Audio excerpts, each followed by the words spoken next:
What's good, beloveds? It's Tuesdays with Tawana. I'm grateful to be here on this Tuesday for sure to chop it up with you. Hey, what's up? Missed y'all last week. Yeah, so it's good to be back. Good to be back. Whew, yeah, it's been, yeah, life has been lifing for sure. Listen, I'm Dr. Tad, your host and your curator for Tuesdays with Tawana, a place where we gather every Tuesday at 2 o'clock Eastern Time here on Facebook Live, and later it is available on all of your various podcasts. It's available on Instagram, on LinkedIn. Yeah, I try to be everywhere to get the word out so that we can build community one episode at a time. And how do we build community? We come together, we share, we exchange, we have a curiosity about one another, we love one another unconditionally, we speak truth to power, we inform, we share, and we do it all in a womanist way. In a womanist way means that we center our beloved Black women. We center and we share our experiences. We hear Black women. We believe Black women. We surround Black women. We protect Black women. And we do that not only for ourselves, but so that we can build community, and you can be liberated as well. Following our tenets, our how we show up in this world as Black women, how we use our divine prowess that's like none of other, which is why possibly we're so hated and unprotected, because we have a divinity and a unique divinity that people don't understand. And when people don't understand, sometimes they push back and they begin to make up things and to say things that are dehumanizing, because they're afraid, they're ignorant, they don't know, they don't understand who we are as Black beloveds, Black women and Black beloveds. So we experience Tuesdays with Tawana every Tuesday, as we build community. Because as we build community and we build our resources and we bring all of our beautiful acumen together, whether it's financial, spiritual, professional, communal, familial, whatever. Hey, Kurt, so good to see you. Oh, you always put a smile on my face. Kurt has known me since our wonder years at East Harlem Performing Arts. And it's just amazing. You know, people have high school reunions, people have college reunions, sororities, fraternities, but we are a special group of people from East Harlem Performing Arts, which was a junior high school at the time, focusing and centering on the arts, and has a lot to do with who I am today, because they truly were the example, the exemplar of what it is and was to educate young students of color with a diverse group of educators, whether they were of color or white or young or older. I love you too, Kurt. I love you too. Um, Why are you making me cry, Kurt? We just started the program today. Oh gosh.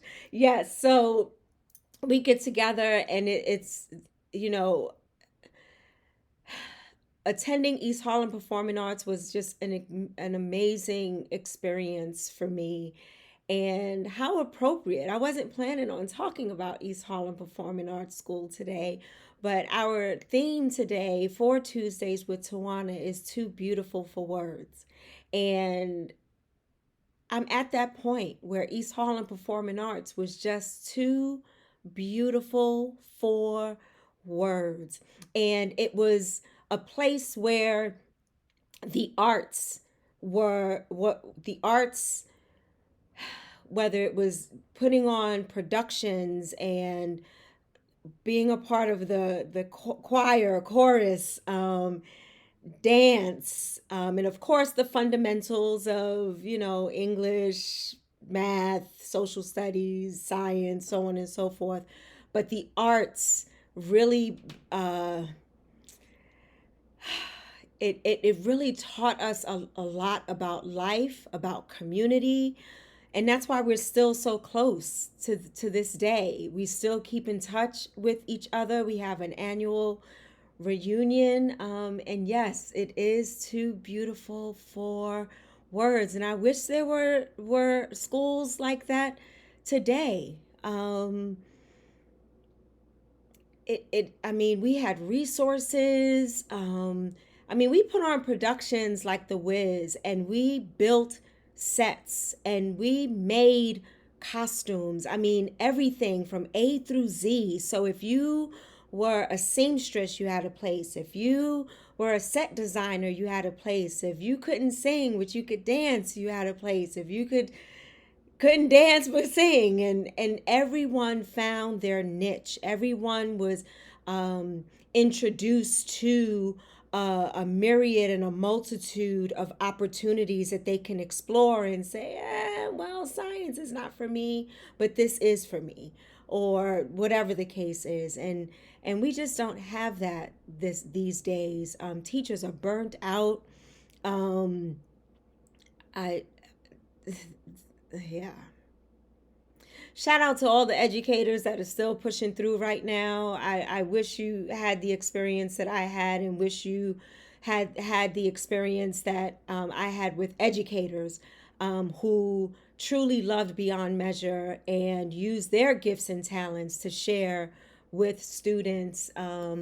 So, Kurt, you who was our music teacher, our choir. So we were singing in a choir. We were singing gospel songs, and now you can't even say God. You can't pray. I mean, we just and no matter what your religion was, it wasn't about proselytizing.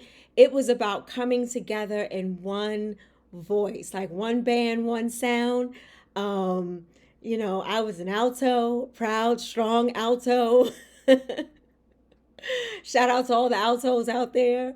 The sopranos and tenors, y'all, I give y'all some love too. But Kurt and Kim were absolutely amazing in sharing their gifts with us. We used to travel, and we traveled, whether it was to other churches or houses of worship or to senior homes, or we did it all. Yes, Blenda, shout out the altos in the building. But I truly wish that there were schools that exist to this day, like East Harlem Performing Arts. It's just too beautiful for words. Marcia is in the building.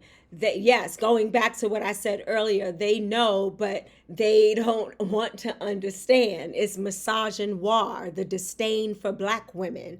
Absolutely, they know.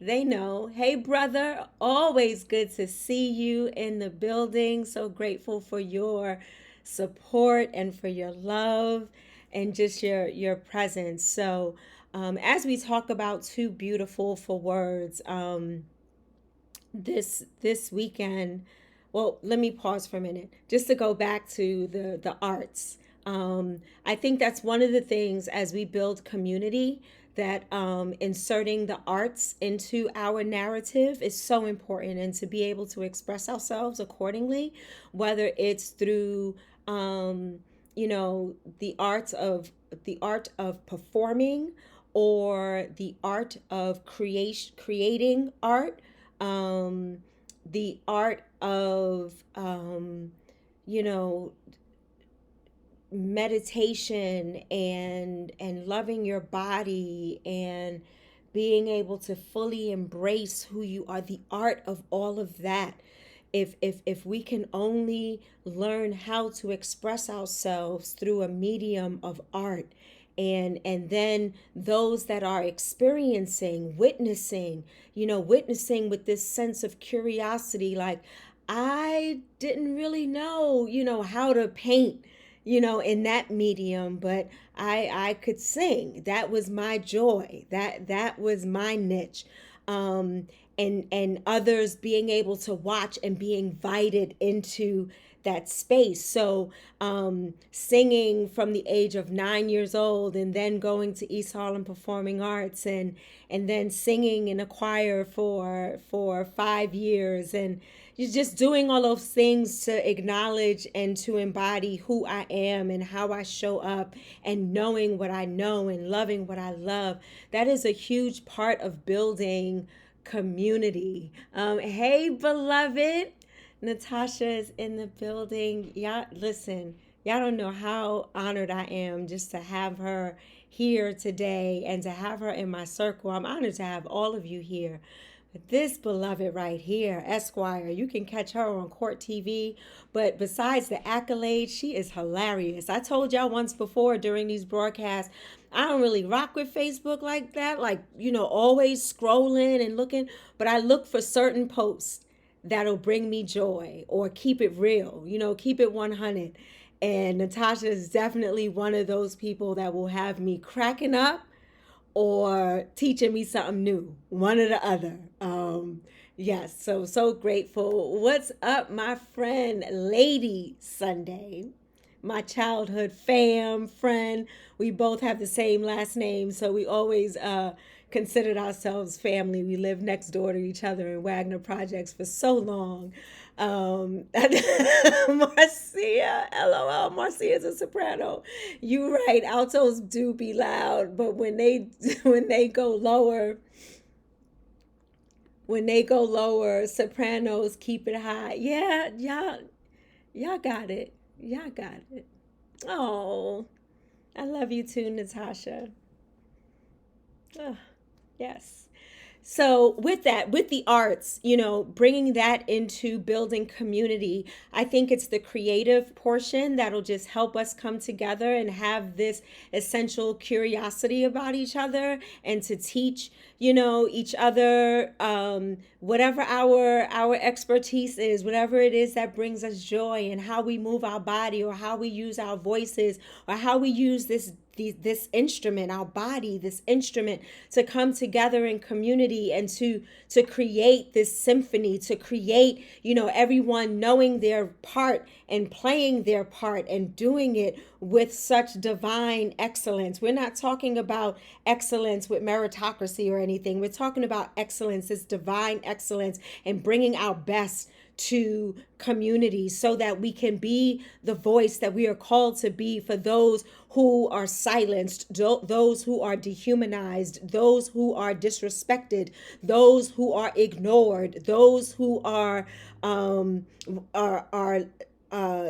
like lack of not given access to survival. And so, and the list goes on and on and on. So when we talk about too beautiful for words, sometimes it's just inviting us into this beautiful space of silence, this beautiful space. Now, it's some people don't need to be silenced. They need to speak up, because the silence is killing us. But there are times when we can revel in the silence and listen to each other's energy, when we can connect on a level that doesn't require words, because it's so beautiful, it is so mystic, it's so magical, it's so beautiful, that is so beautiful, it's too beautiful for words. So as we are building community, I this weekend was a tough weekend for me, except one day when I got to spend time with my beloved. Y'all know I love my babies, love my daughter, and my grandchildren, and my son who's in Dubai, but we FaceTime. But this weekend, I was just, I don't even know what to call it. I stayed in the bed, and I was not motivated to do anything. I think I was just overwhelmed with thoughts and what was going on in my mind and what's going on in this nation. And every time I turn around, there is something else happening. There is someone else dying or being killed, or dying unnecessarily because they did not have access to protection or access to health care, or just the list goes on. And I just did nothing. And that I'm not used to doing that. Like, I rest. Now, please don't get it twisted. I am not a part of grind culture. I work. I'm so grateful to have the energy to work. Yeah, because you know the feeling. Oh, look.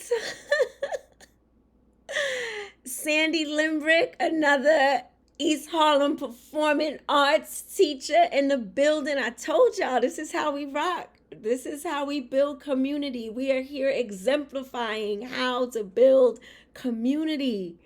Oh, so yeah, so this weekend I thought something was wrong. I thought my depression was kicking in, and my mom in ministry was like, trying to help me, and my body just was, my mind, my ears, nothing was receptive. Like, I heard her, and I received it, and if I felt like there was nothing that I can do to push forward. I didn't want to talk about it, whatever it is or it was. Um, and yeah, I I was looking forward to today, because what I realized was, I'm an introvert. I I'm not a phone talker. I'm not one, to be talking on the phone for hours, or sometimes I am. Like, when me and my brother Larry, who's on, when we get on the phone, I love it. I enjoy it because we just talk. We just talk and talk about whatever. Or when I'm, cutting up with my sisters, when we're on Zoom, there are times when it calls for just community and conversation and family. And then there are other times when, it drains me. It takes the energy out of me. And so I didn't want to talk about it. Um, and then I look forward to today, because I have an opportunity to experience life with my beloveds, and to be real and to be authentic and not to be ashamed and not to be dishonest with you. Exemplifying what it is to feel all the feels, and to do it publicly. Many people, not many, but I know of some people who, say, no, I can't cry in public, or this is not how I behave in public. That's not how I do it. Like, I'm me. I'm Tawana all day, every day. Like, if I'm a cry, I'm a cry private. I'm a cry in public. I'm gonna be me. Whatever me shows up in that moment, I'm gonna be me, right? Um, so with all that, it made me think about, and I don't know where this quote came from. Sometimes, I'm scrolling and I'm looking at some things, and I ran across this question: why do they, meaning white people, racist people, white supremacists, why do they, police, this was in the vein of talking about law enforcement, why do they have to know us in order to protect us. And then I added humanize us or serve us. And as I was reflecting on that, um, I was pretty emotional, um, because I have a 13-year-old grandson who is about to head to high school, get around, on his own and do his thing. And I want him to be protected.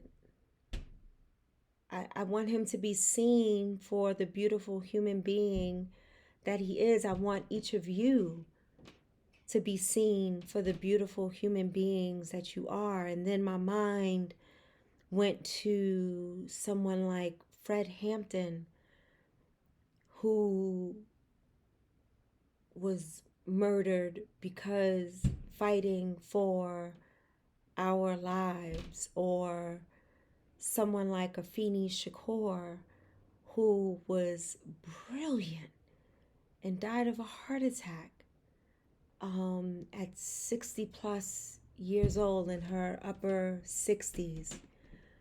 Marcia says, oh, wait, first of all, you got to know Marcia. So I got to say it the way I think she would say it. Like, she is so linguistic, and just, I absolutely love it. Does the church harbor the best social justice programming in the worship and arts ministry, or succumb to mediocrity? My God, today, I'm going to leave that right there. I'm just saying, I'm just asking for a friend. So, in generally speaking, y'all know how we do on Tuesdays with Tawana. We don't do like black blanket statements like all black people or all white people.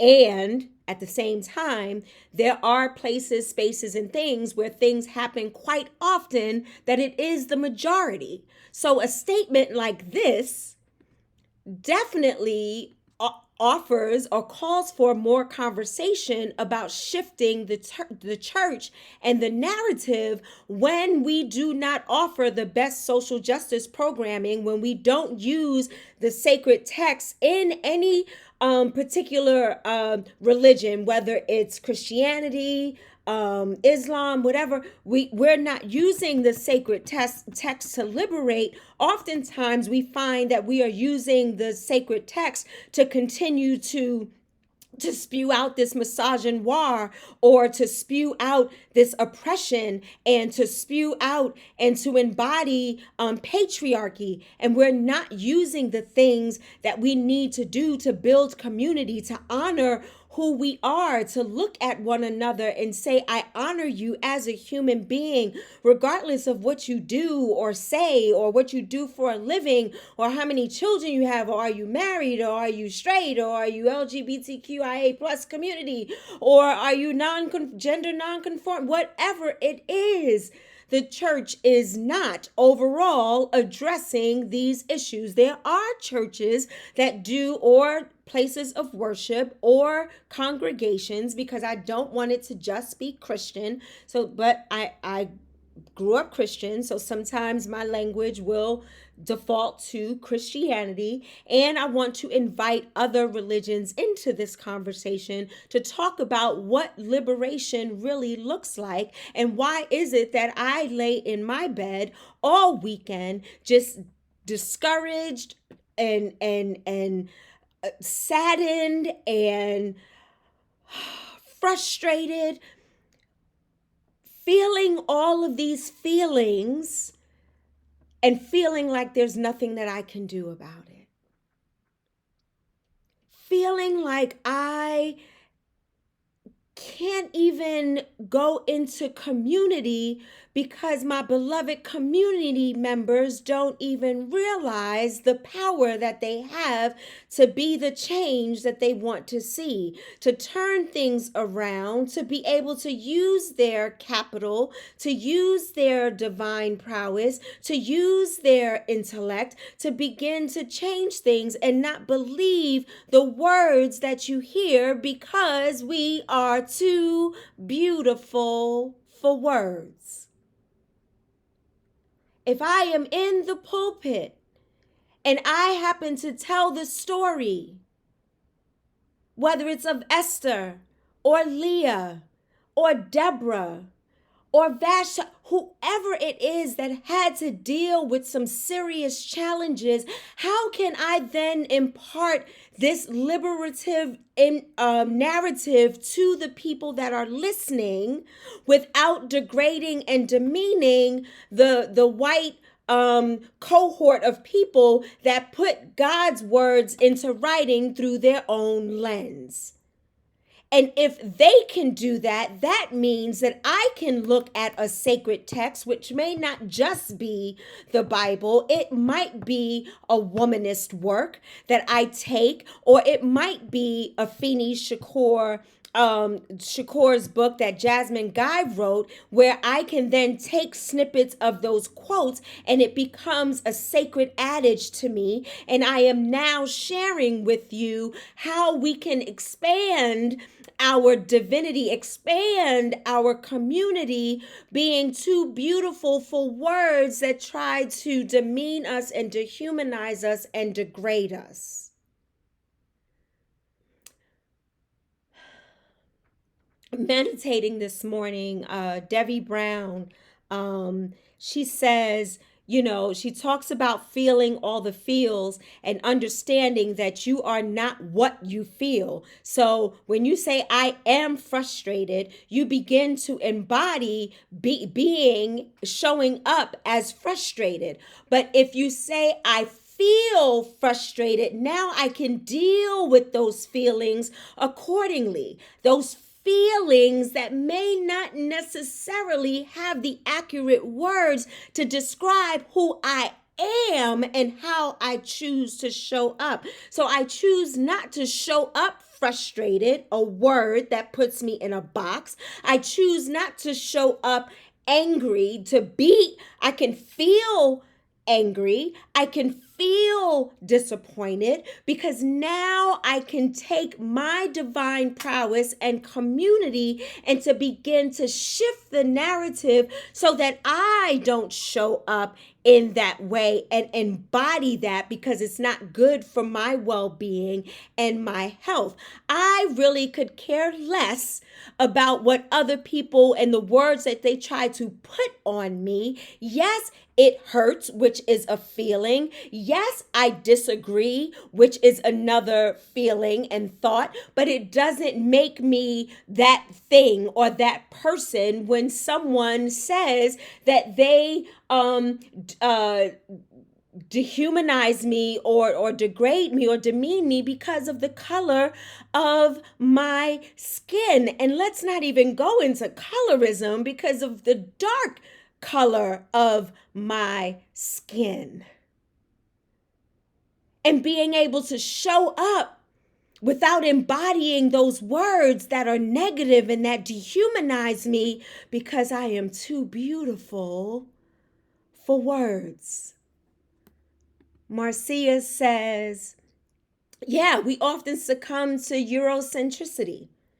Absolutely, because it's been ingrained in us all this time. This is why we do what we do on Tuesdays. I don't do this for form or fashion. I don't do this because I want my face on social media or my voice on a podcast. I want to say, do, and be someone that is going to move us into a space of freedom and liberation. And we know who we are, and we come together as community. We support one another. We uplift one another. We lift as we climb. And we do the things that we need to do so that we don't have to succumb to Eurocentric thinking and white supremacy. You don't have to be white to be a white supremacist. You don't have to be white to ascribe to white power. You don't have to be white to ascribe to racism. Let's look at Tim Scott. Tim Scott is running for president. So grateful that he's running against number 45, which I don't even know how he's going to be able to run, but that's a different podcast.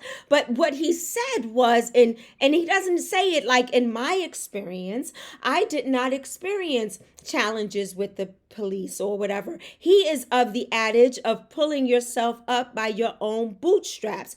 Dude, not everyone has bootstraps, let alone boots. Not everyone has the opportunities that you had. So as a representative or calling yourself as a representative for all, for the nation, you got to rethink the things that you say and how you say them and who you are putting in the box with you that has a totally different experience. You didn't grow up in Wagner projects like I did. You didn't learn about community in Wagner projects like I did. You didn't survive the times when there was looting going on, when the power went out, or when I'm sitting on the bench in the projects and they just start running by shooting or playing on these monkey bars that had concrete on the floor. We didn't have mats. We didn't have sand. We didn't have anything to protect us.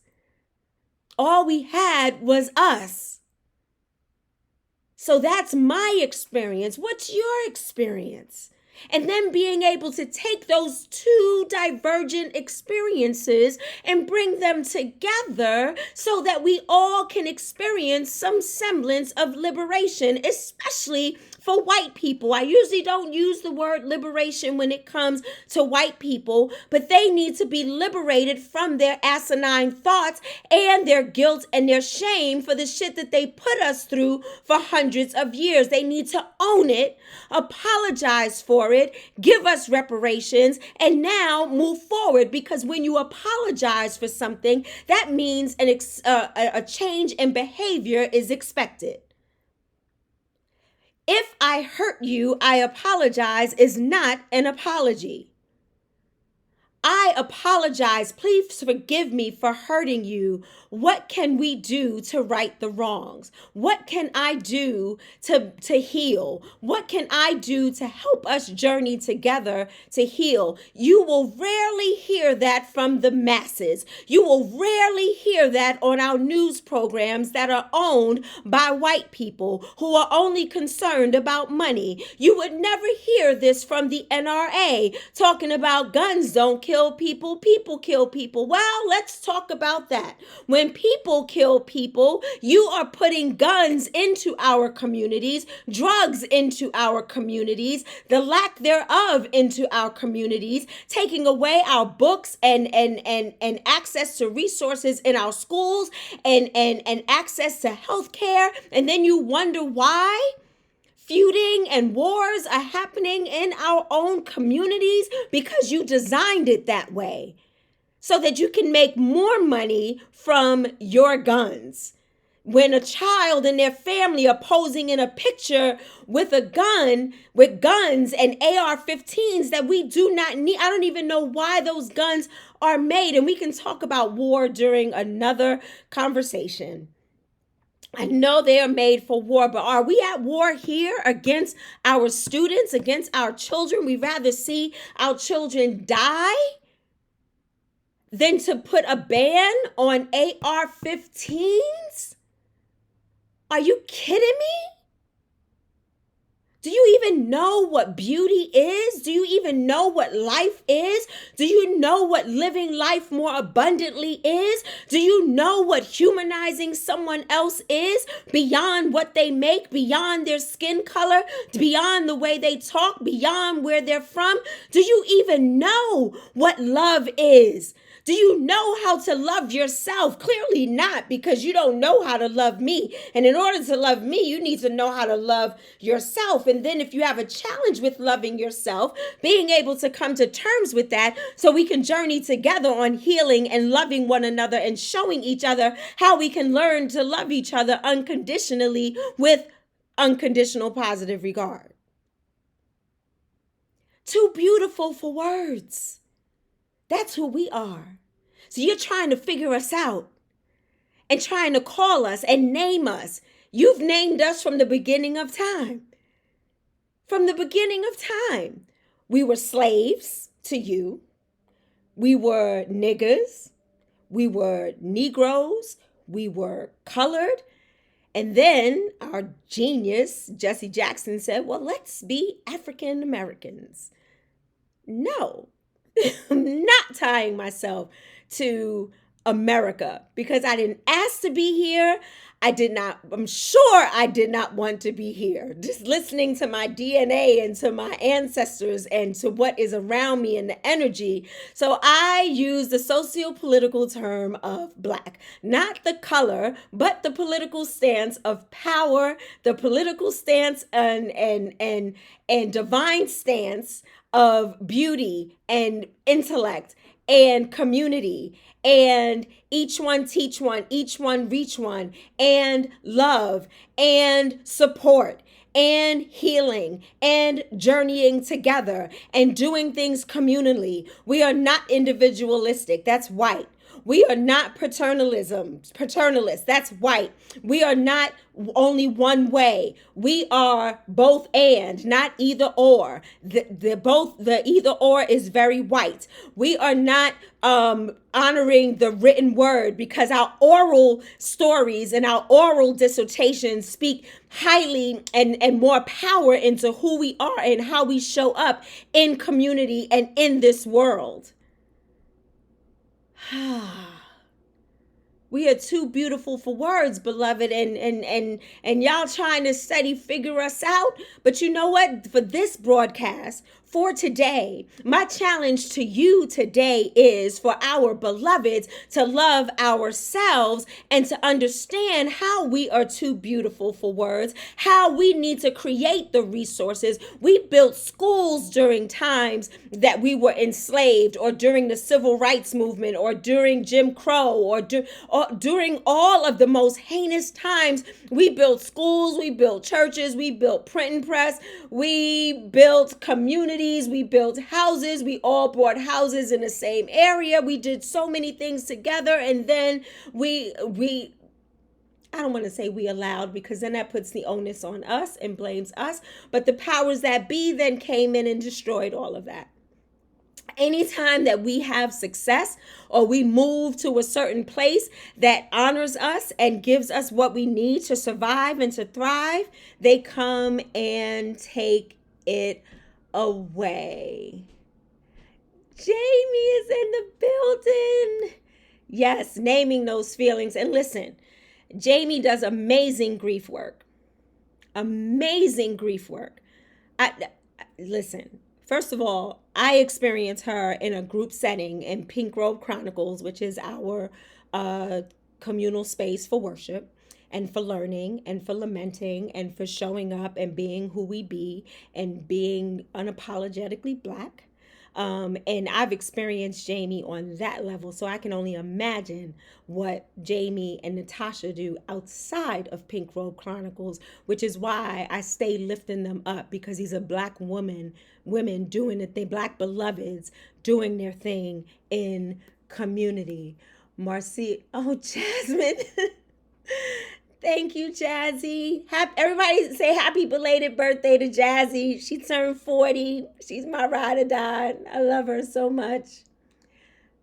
Here's Marcia Butter. Oh no, I read that one already. I thought you were doing another Butter. Jamie says, I am not in that box. I can feel angry, but I am not in that box. I will not embody that. That's right. We will not embody that. Absolutely not. Name the feelings, feel the feelings, but that's not who we are.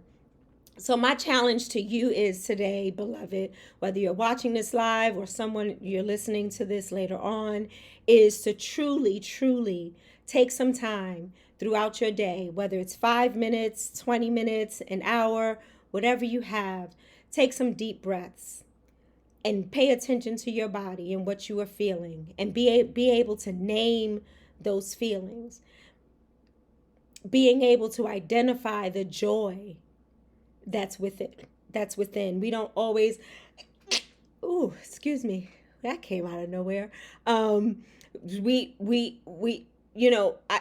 don't want to leave here always talking about the negative and all the things that we go through, but joy springs forth in our lives in so many different ways, and it takes a moment to pay attention and to realize that joy, the joy that the world didn't give and the world didn't take away, to take a moment to know yourself and to understand yourself and to understand how your past doesn't define you, but there are some key lessons that you were able to learn and to bring forth with you so that you can continue to survive and thrive, that you can reach back like Sankofa. You can listen to the ancestors talk to you and tell you what has happened and what's rolling and running through your DNA and in your soul.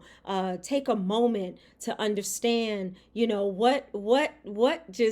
what's your pet peeve? What is something that brings you to that space? How can you avoid it? How can you remove toxic people out of your life? How does that happen when someone has been so close to you for so long? How do you do that without ghosting them and being true to yourself and being able to say, this is no longer working?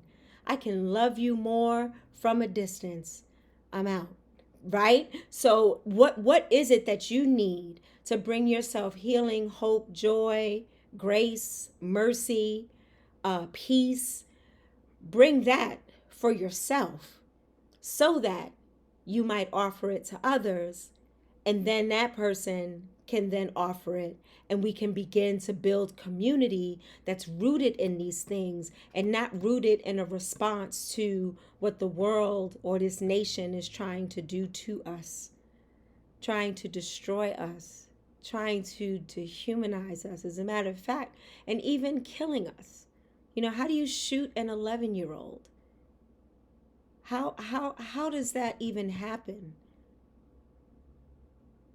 Because of the dehumanization of white supremacy and white power that does not see us as human beings. They see us as a threat.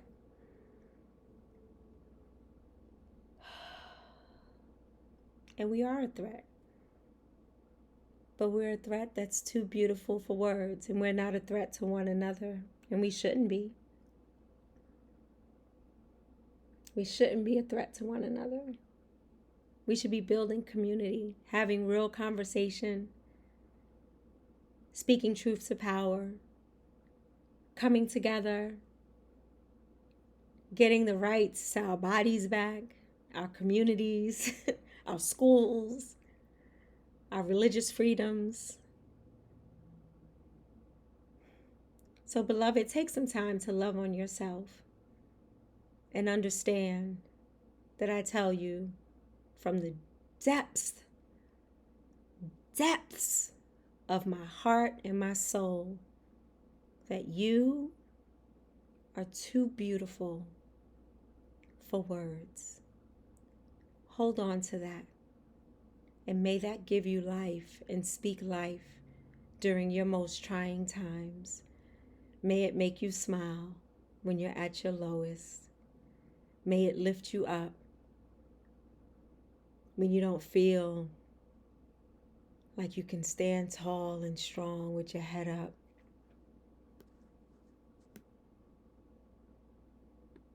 Hey, Mother Carolyn. So, beloveds, I love you. If no one told you today, you're special. In the words of Lizzo, one of my favorite songs right now. You're special, and you are too beautiful for words. This is Dr. Tad with Tuesdays with Tawana, where we build community. We build community, one episode at a time. Peace, beloveds. I'm out. See you next Tuesday at 3. I'll post it again as a reminder, but I'll see you at 3. Love you. Thank you for being here. Thank you for building community with me.